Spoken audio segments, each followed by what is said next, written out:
हर हर महादेव। नमस्कार दोस्तों, मैं हूं अभी कश्यप और आज मैं आप सबको सुनाने वाला हूं बहुत ही महान, बहुत ही पावन पर्व जो ज्योत पुत्रिका व्रत के नाम से जाना जाता है। ये ज्योत पुत्रिका व्रत को ज्योतिया पर्व भी बोला जाता है। यह पर्व खासकर बिहार, झारखंड, पूर्वी उत्तर प्रदेश जिसे हम पूर्वांचल बोलते हैं, और नेपाल में बड़ी श्रद्धा और परंपरा के साथ मनाया जाता है। ऐसा माना जाता है कि ये पर्व माताएं अपने बच्चों के लिए करती हैं। इस कथा को करने से मनुष्य का अगला जीवन सुखमयी होता है और इस कथा व्रत के प्रभाव से वह उस लोक में सुख को प्राप्त करता है। ये पर्व करने की प्रतिक्रिया 3 दिनों का होता है। पहला दिन जिसे नहा खाए, माताएं स्नान करके सात्विक भोजन करती हैं। यह दिन व्रत के तैयारी का होता है। दूसरा दिन अष्टमी तिथि, माताएं उस दिन उपवास, निर्जला उपवास रखती हैं, यानी न भोजन न जल ग्रहण करती हैं। दिन भर भगवान जीवित वाहन की पूजा अर्चना और कथा सुनाती हैं। इसमें लोकगीत और नाच गान भी होता है। महिलाएं मिलकर जितिया गीत भी गाती हैं। तीसरा दिन जो नौमी तिथि होती है, उस दिन पारण का दिन होता है। सुबह स्नान के बाद माताएं व्रत का पारण करती हैं, जिसमें फलाहार भोजन आदि ग्रहण करती हैं, परिवार और संतान के मंगल की कामना करती हैं। तो आइए हम शुरू करते हैं। इसमें किस तरीके से कथाएं जानी जाती है, कौन सी कथाएं ज़्यादा प्रचलित है, तो आप लोग मेरे साथ एक बार जयकारा लगा लीजिए। प्रेम से बोलिए शंकर भगवान की जय, माता पार्वती की जय। आइए इस कथा को विधिवत सुनते हैं। यह कहानी बहुत ही पुरानी है। एक राजा हुआ करते थे। राजा के घर एक राजकुमारी हुई। राजकुमारी के जन्म होते ही रानी का स्वर्गवास हो गया। राजकुल में शोक मनने लगा। राजा उस राजकुमारी को देखना पसंद नहीं करते थे। राजा ने बोला, इसे मेरे सामने मत लाना, यह दुखिया है, दुख का पहाड़ लेकर आई है। राजा कुछ दिन तक सदमे में रहे। राजा की ये दशा देखकर प्रजा लोगों ने भी राजा से गुहार की, हे राजन, आप एक दूसरी शादी कर लीजिए और हमारे राजपाट को संभालिए। प्रजा की इन बातों को सुन के राजा ने दूसरी शादी की और फिर राजा पूरे परिवार के साथ रहने लगे। कुछ दिन बीतने के बाद राजा को एक और पुत्री प्राप्ति हुई। उस पुत्री के होने के बाद राज परिवार में सब कुछ सुखमय ही होने लगा। तो राजा ने उसका नाम सुखिया रखा। जो पहली पुत्री दुखिया थी, उसको बस दासी लोगों ने ही पाल के रखा था। दुखिया दासियों को ही अपना परिवार समझती थी और पूरे परिवार वाले दुखिया का कोई मान सम्मान नहीं करते। सब लोग सुखिया के साथ रहते थे। दुखिया दासियों को ही अपना परिवार मानती थी। वो लोग जो खाते थे वो खाती थी, उनके साथ रहती थी और अपनी दासी माँ का सेवा करती थी, उनके साथ उनका हाथ बटाती थी। एक दिन की बात है, दुखिया अपने माँ बाप की सेवा कर रही थी। उन्होंने पूछा कि हे माँ, मुझे ही सब कुछ करने को क्यों मिलता है? और जो सुखिया थी वो राजा रानी के साथ रहती थी, खाती थी, उनके साथ घूमती थी। धीरे धीरे समय बीतता गया। अब दोनों राजकुमारी बड़ी होने लगी और राजकुमारियाँ शादी के योग्य हो गई। राजा के पास एक दिन दासी माँ गई और उन्होंने गुहार लगाया, हे राजन, मैं अपनी पुत्री की शादी करना चाहती। फिर राजा ने बोला कि क्या तुम दुखिया की बात कर रही हो? मैं नहीं सुनना चाहता उसके बारे में कुछ भी। पर दासी ने बोला, महाराज, ये मेरी पुत्री है और मैं इसकी शादी करना चाहती हूँ। राजा के जवाब सुनते ही मंत्री ने आके राजा से बोला, हे राजन, दुखिया आपकी पुत्री है और अगर आप उसकी शादी नहीं करोगे, दासी लोगों ने अगर किया तो पूरे राज्य में हमारी निंदा होने लगेगी। पर कोई भी सुखिया बेटी को स्वीकार नहीं करेगा और आप अगर ये शादी कराते हैं तो सब कुछ वैसे का वैसा खुशहाल रहेगा। राजा ने सोचा और ये बात अपनी पत्नी को बताई। रानी को तो सुनते ही बहुत ज़्यादा ही गुस्सा में तलमला गई रानी। उन्होंने बोला, आपको क्यों चिंता है उसकी? वो देख लेंगे, जिसने पाला है वो उनके साथ उनका भार उठाएंगे। फिर राजा ने उन्हें बताया, हे रानी, वो भी हमारी पुत्री है। अगर हम उसकी शादी सही समय पे नहीं करेंगे तो हम अपनी पुत्री सुखिया का शादी कैसे करेंगे। रानी को ये बात समझ में आ गई, पर रानी दुखिया को दूर नहीं करना चाहती थी। जब भी वो अकेला महसूस करती थी, दुखिया से सारे काम करवाती थी। दुखिया राजा महाराज के लिए, रानी के लिए हमेशा अच्छे अच्छे पकवान बनाती थी, उनकी सेवा करती थी, उनके बाल, उनके कपड़े, वो सब कुछ संजो के रखती थी। राजा ने राजमहल में पंडितों और नाई को बुलाया और उनसे बताई कि मुझे एक अच्छा लड़का चाहिए दुखिया की शादी करने के लिए। ये बात सुन के दासी माँ बहुत खुश हुई, पर जैसे ही पंडित और नाई वहाँ से बाहर निकले, रानी माँ ने उन्हें झट से अपने राजमहल बुलाया और उन्होंने बोला कि तुम एक नहीं 2 राजकुमारों को ढूंढोगे, एक गरीब दुखिया के लिए और एक बहुत ही ज़्यादा अमीर, गुणवान, रूपवान, धनवान अपने सुखिया के लिए। नाई और पंडित ने ठीक वैसा ही किया। उन्होंने दोनों राजकुमारियों के लिए वर ढूंढा और राजा को आके बताया। जिस दिन शादी हो रही थी, दासी लोगों ने अपनी पुत्री दुखिया और राजा रानी अपनी पुत्री सुखिया का कन्यादान किया। शादी होने के बाद जब वो दोनों अपने ससुराल जा रहे थे तो दुखिया पैदल गई और सुखिया राजा के रथ में बैठ के अच्छे से अपने घर गई। दोनों अपने परिवार अपने घर पहुँचे, आदर सम्मान उनके ससुराल वालों ने उनका सम्मान किया और फिर वो अपना वैवाहिक जीवन व्यतीत करने लगे। दुखिया की सास सुखिया के घर दासी का काम कर रही थी।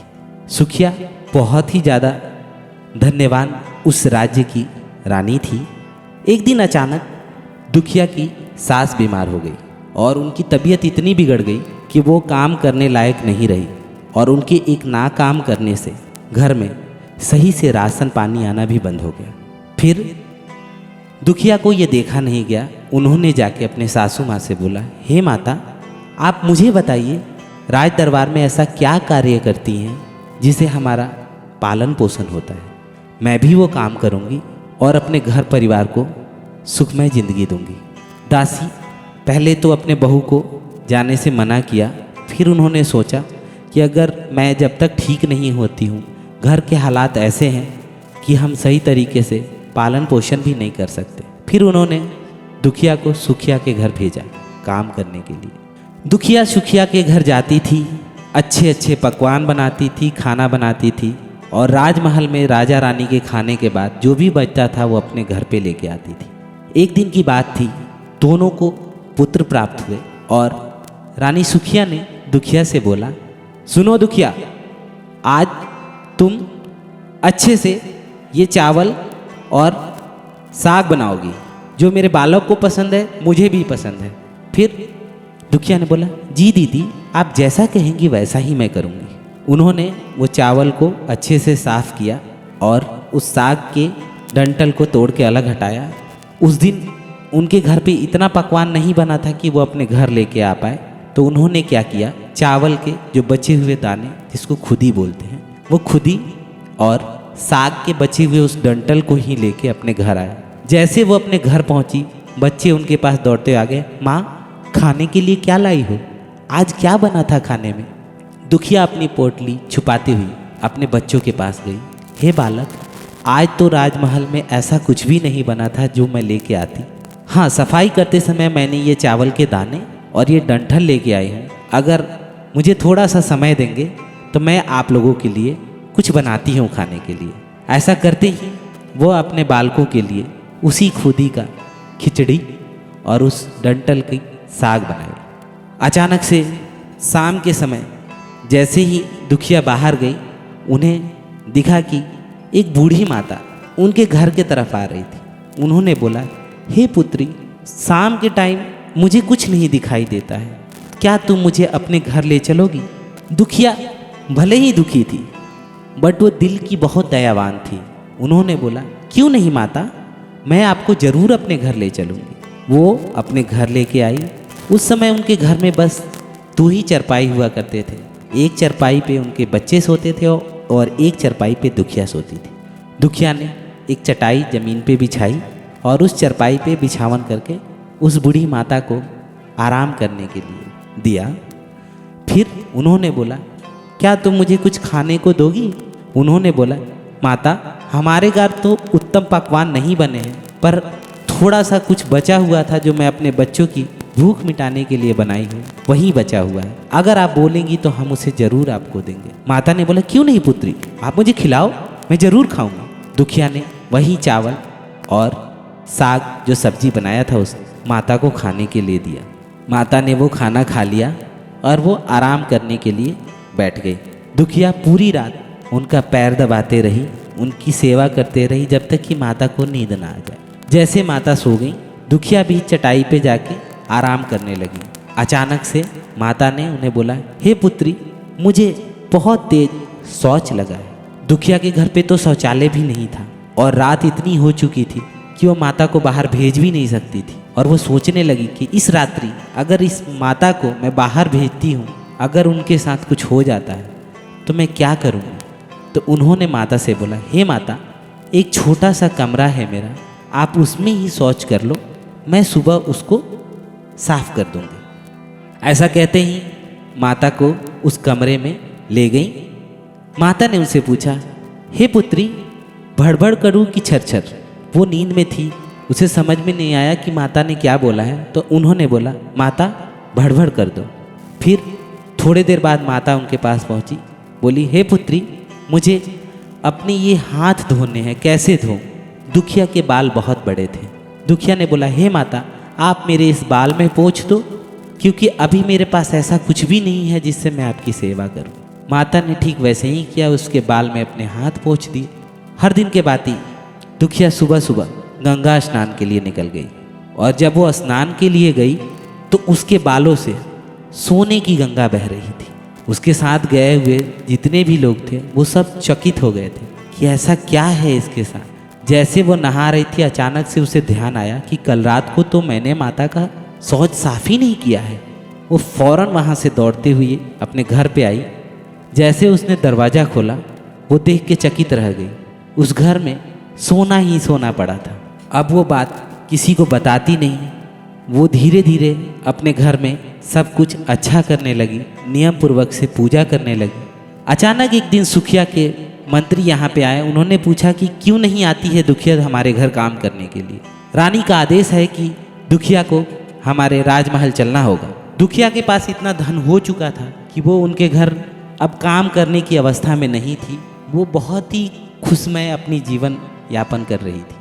फिर भी वो अपनी बहन के घर उनसे मिलने गई और ये बात पूरे गांव में फैल गया। दुखिया को बहुत सारा धन मिला है, बहुत सारा धन मिला है, रातों रात धन मिला है। और ये बात धीरे धीरे राजकुमारी के पास भी पहुंच गई। राजकुमारी सुखिया दुखिया से पूछी कि अगर तुम मुझे अपनी बहन मानती हो तो मुझे वो सारी बातें सही बताओ। दुखिया दिल की बहुत सीधी थी, उसने अपनी बहन को सारी बातें बता दी, क्योंकि उसने पहली बार अपनी बहन को बहन के रूप में देखा था। बहन को अपनी सारी राज बता दी कि उसने क्या किया था। ठीक अगले साल सुखिया ने भी ऐसे ही किया। वो अपने घर वही चावल, वही साग के डंटे बनाए और जो भी अच्छे खाने थे उन सबको फेंक दिया। माता भी उसके घर गई और उनसे भी ठीक वैसे ही बात किया जैसे दुखिया से किया था। माता ने खाने को मांगा। माता की सेवा करने के वजह उन्होंने माता को एक चरपाई दी और सोने की व्यवस्था की, माता की सेवा की। माता ने वैसे ही उनसे पूछा कि हे पुत्री, मुझे शौच जाना है। वो तो तब से इंतजार कर रही थी कि कब माता हमसे ऐसा बोले। उन्होंने बोला, हाँ माता। उन्होंने घर का सबसे बड़ा कमरा उनको दिया। माता ने उनसे पूछा, हे पुत्री, भड़बड़ करूँ कि छरछर? उनका कमरा बहुत बड़ा था तो उन्होंने बहुत तेज बोला, माता छरछर। फिर जैसे वो आई, बोली कि मुझे अपना हाथ साफ करना है। उन्होंने बोला, मेरे सिर पे कर दो। उनकी भी चोटी बड़ी थी। माता ने उनके सिर पे साफ कर दिया और माता चली गई। कल सुबह होके वो नदी नहाने के लिए गई। उनके सर से इतना दुर्गंध आता था कि कोई भी महिलाएं उनके समीप नहीं आती थी। उस बदबू से सब दूर भागने लगे। फिर उन्होंने अपने घर पे आके देखा तो वहाँ पे भी बहुत ज़्यादा दुर्गंध फैला हुआ था और पूरी इतनी गंदगी थी कि राजमहल में पूरा हाहाकार मच गया कि रानी के यहाँ क्या हुआ है, क्या हुआ है। ऐसे करके रानी ने बताया, हे दुखिया, मैंने भी तो ऐसे ही बोला था पर मेरे साथ ऐसा क्यों हुआ? फिर दुखिया ने उसे बताया कि आप प्रत्येक दिन नित्य सुबह उठ के सूर्य देव को जल चढ़ाइए, अपने सास ससुर पति और जो भी ज्येष्ठ ससुराल में लोग हों उनका आदर सम्मान कीजिए, उनकी सेवा कीजिए और सबको खुश रखिए। देखिए आपके घर सारी खुशियाँ लौट जाएगी। ऐसे ही करते हुए दोनों बहनों ने इसी ज्योतिया पावन दिन पे माता रानी की सेवा की और उन दोनों ने माता से क्षमा मांगा और माता ने उन दोनों को आशीर्वाद दिया कि जो भी महिलाएं सुहागन हैं उन्हें सुख की प्राप्ति हो, उनका पुत्र धनवान बलवान रूपवान हो और उनका परिवार हमेशा सुखमय हो। तो आप सभी माताएं बहनें जो ये पर्व मनाती हैं वो अपने पति का सम्मान करें, अपने ससुराल वालों का सम्मान करें और नियम रूप के साथ इस पर्व को मनाएं। जैसे जैसे दुखिया ने किया था वैसा और सुखिया जैसा ना करें। इस कहानी से हमें यही सीख मिलती है कि दूसरों का देख के हमें वैसा ही नहीं करना चाहिए।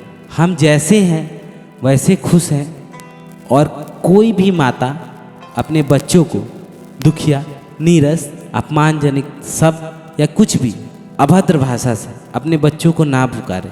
क्या पता कब किसकी किस्मत क्या हो जाए और कब किसकी किस्मत बन जाए। तो आप सब अपने बच्चों के साथ, अपने माता पिता के साथ, अपने सास ससुर के साथ, अपने परिवार के साथ, अपने सगे संबंधियों के साथ, हर लोगों के साथ सादर सम्मान सहित अपने से बड़े बुजुर्गों का सेवा करें, उनकी सम्मान करें। हर हर महादेव।